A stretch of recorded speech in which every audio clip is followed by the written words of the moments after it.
ᱵᱤᱨᱵᱷᱩᱢ ᱡᱮᱞᱟ ᱫᱩᱵᱨᱟᱡᱯᱩᱨ ᱵᱞᱚᱠ ᱞᱚᱠᱠᱷᱤᱱᱟᱨᱟᱭᱚᱱᱯᱩर ᱯᱚᱧᱪᱟᱭᱮᱛ ᱨᱮᱭᱟᱜ ᱨᱩᱯᱥᱤᱢᱳᱞ ᱴᱚᱴᱷᱟ ᱠᱷᱚᱱ হুসনাবাদ ᱪᱟᱞᱟᱜ ᱨᱮᱱᱟᱜ 2 কিলোমিটার ᱰᱟᱦᱟᱨ ᱟᱹᱰᱤ ᱟᱭᱢᱟ ᱫᱤᱱ ᱠᱷᱚᱱ ᱵᱟᱹᱲᱤᱡ ᱦᱟᱞᱚᱛ ᱨᱮ ᱢᱮᱱᱟᱜ ᱟᱠᱟᱫᱟ। ᱱᱚᱣᱟ ᱰᱟᱦᱟর ᱡᱩᱛᱨᱟᱹᱣ ᱵᱟᱵᱚᱫ ᱟᱹᱰᱤ ᱟᱭᱢᱟ ᱫᱷᱟᱣ ᱯᱨᱚᱥᱟᱥᱚᱱ ᱟᱨ ᱥᱛᱷᱟᱱᱤᱭᱚ ᱱᱮᱛᱟ ᱠᱚ ᱞᱟᱹᱭ ᱠᱟᱫ ᱠᱚᱣᱟ, ᱮᱱᱛᱮ ᱨᱮᱦᱚᱸ ᱰᱟᱦᱟর ᱫᱚ ᱵᱟᱝ ᱡᱩᱛᱨᱟᱹᱣ ᱟᱠᱟᱱᱟ। ᱟᱛᱳ ᱦᱚᱲ ᱠᱚᱣᱟᱜ ᱞᱟᱹᱭ ᱱᱚᱣᱟ ᱰᱟᱦᱟর ᱠᱷᱟᱹᱛᱤᱨ ᱟᱭᱢᱟ ᱮᱴᱠᱮᱴᱚᱬᱮ ᱨᱮᱠᱚ ᱯᱟᱲᱟᱜ ᱠᱟᱱᱟ ᱟᱛᱳ ᱨᱮᱱ ᱦᱚᱲ। ᱮᱢᱵᱩᱞᱮন্স ᱦᱚᱸ ᱪᱮᱛᱟ ᱚᱱᱟ ᱟᱛᱳ ᱨᱮ ᱵᱟᱝ ᱵᱚᱞᱚᱱ ᱠᱟᱱᱟ ᱟᱨ ᱚᱱᱟ ᱠᱷᱟᱹᱛᱤᱨ ᱛᱮ ᱟᱨᱦᱚᱸ ᱡᱟᱹᱥᱛᱤ ᱮᱴᱠᱮᱴᱚᱬᱮ ᱨᱮᱠᱚ ᱯᱟᱲᱟᱜ ᱠᱟᱱᱟ।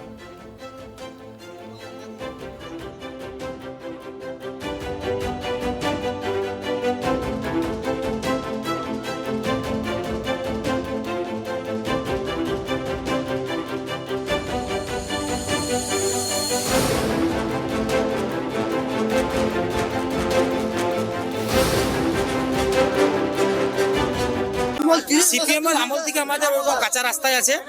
তো এখন বর্তমানে রাস্তার যা পজিশন, একটা অ্যাম্বুলেন্স ওই রুকসমলে মেন রোড থেকে একটা অ্যাম্বুলেন্সও নামতে চায় না। ওই ডাঙালপাড়া গ্রাম হয়ে ঘুরে ঘুরে যায়। এই ডাঙালপাড়া রিসেন্ট হলো, ওইটাতেও যাচ্ছিল না। আমাদের হেঁটে হেঁটে নিয়ে আসতে হতো পেশেন্টদেরকে, নিয়ে রুকসমল থেকে তারপরে অ্যাম্বুলেন্স যেত। হোসনাবাদ থেকে রুকসমলে ভালো করে নিয়ে আসতে হতো, তারপরে অ্যাম্বুলেন্সে নিয়ে যেত, অ্যাম্বুলেন্স ঢুকতো না। আমাদের একটা দীর্ঘদিনের দাবি যে আমাদের হোসনাবাদ গ্রামে, রুকসমল থেকে হোসনাবাদ গ্রাম, সেই গ্রামে দীর্ঘদিনে আমাদের একটা রাস্তার দাবি। এই রাস্তা হচ্ছে না। আমাদের এই রাস্তা না হলে গ্রামের মানুষ সবাই মিলে একটা জোট হয়ে বলছে যে ভোট আমরা বয়কট করব। অবিলম্বে আমাদের ভোটের আগে রাস্তা হওয়া চাই। রাস্তা না হলে ভোট আমরা বয়কট করব। আমাদের একটাই দাবি, শুধু রাস্তা। আমাদের বহু প্রশাসন রাজনৈতিক মহলে আমাদের প্রতিশ্রুতি দিয়েছে, আজও অবধি কোনো আমরা সেই রাস্তার সুরা পাইনি।